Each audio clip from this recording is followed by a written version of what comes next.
Gemara. Des fois on te dit t'en tiens compte, comme avec le nido, il a mis en quarantaine. Des fois on te dit t'en tiens pas compte, comme avec l'histoire des pièces.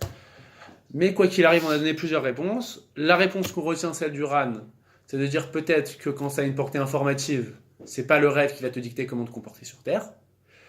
Et quand juste ça a une portée qui n'est pas sur ce qui se passe sur Terre et pour dévoiler ce qui est le vrai ou le faux sur Terre, là dans ce cas-là on en tient compte. Comme le cas de celui qui a été mis en idouille dans le rêve, on se dit peut-être qu'il y a une notion comme ça qu'on peut mettre en idouille là-haut. Mais c'est sur ce qui se passe là-haut.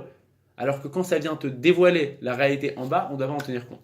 Et par rapport, pour revenir à tous ces cas à l'appel qu'on a ramenés, qui sont assez que je connaissais pas, qu'il y a plein de cas comme ça, enfin plein, quelques cas comme ça qui ont été statués à travers des dévoilements. Il faut faire la distinction. Des fois, c'est qu'est-ce qu'il avait dit je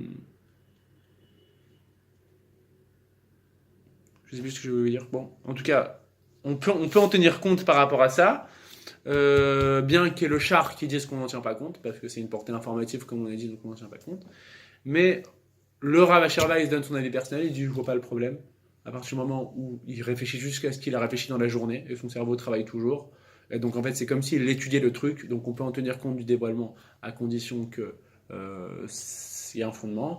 En plus de ça, on te dit, quoi qu'il arrive, le mari Assad, il te dit, de toute façon, quand c'est les Gdolim, les Rabbanim, qui ont tout le peuple sur leurs épaules, alors eux, ça a d'autant plus une portée importante, parce qu'Hachem, en gros, il leur donne un coup de pouce.